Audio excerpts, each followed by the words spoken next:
Madam Chair, members, I move that House File 717 be referred to the Committee on Ways and Means. Very good, Chair Mariani. And then you also have Chair Mariani, you have a A19 amendment as well? Madam Chair, that's correct. I would move the A19 0164 amendment. Very good. All those in favor say aye. Aye. Opposed, same sign. Motion prevails. Oh, Chair Mariani, could you explain what the amendment does? Madam Chair, the amendment makes several changes to this bill that mostly, it's a very simple bill, quite frankly. I'll explain the bill in a second, but what the amendment does is that it removes the governor or his designee from the membership of the task force that's called for in this bill. It then makes the Commissioner of Health or the Commissioner's designee as the convener of the first meeting of the task force. It does some changes to the duties. Oh, no, I'm sorry. Yes, it does some changes to the duties. In particular, it adds let me try to get my language right, a vetting of federal law, policy, and regulation of cannabis.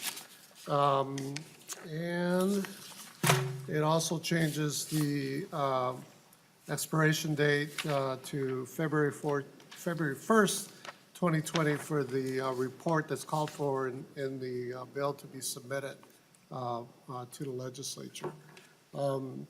And there are probably some more changes that are coming. Pretty much every committee this has stopped in, we've made some changes, but that is the intention of this bill, is to be able to acquire broad-based ownership over a very difficult issue that I argue, deserves to have a very strong vetting and fact-finding in our state.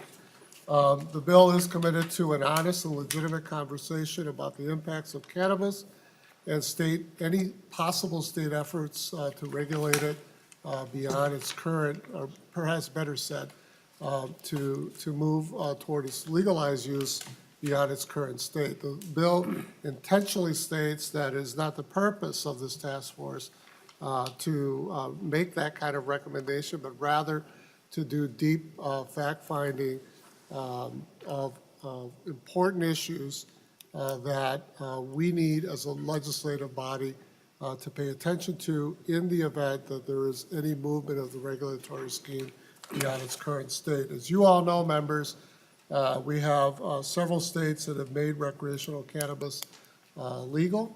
In the United States, we have our neighbor to the north, which borders our state, moving recently toward legalization, or actually implementing legalization for adults over 21 and older for recreational use. There has been, of course, over the years, several moves by many states to make, in one form or another, medical access to cannabis legal.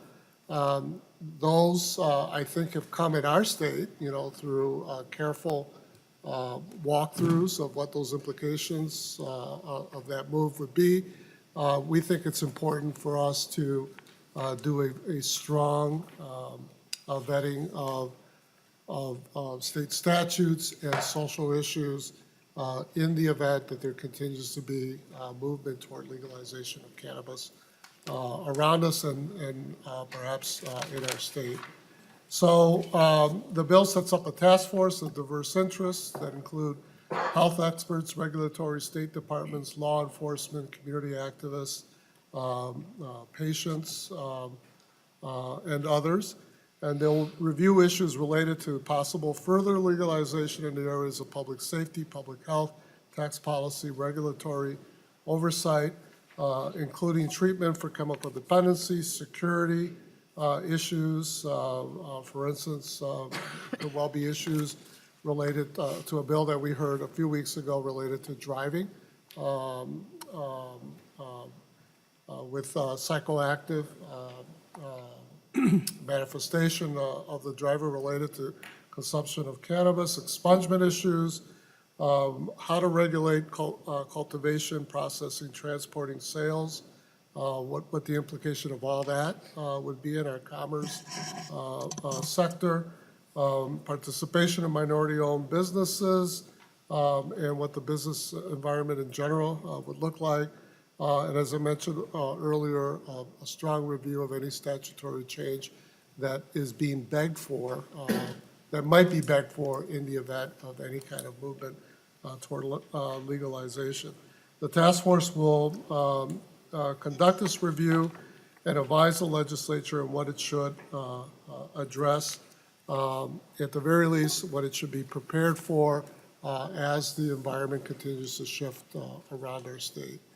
So the idea behind this is not to rush or even, frankly, to beg legalization as much as to have a eyes wide open understanding of what any such movement would require of us as responsible legislators to address.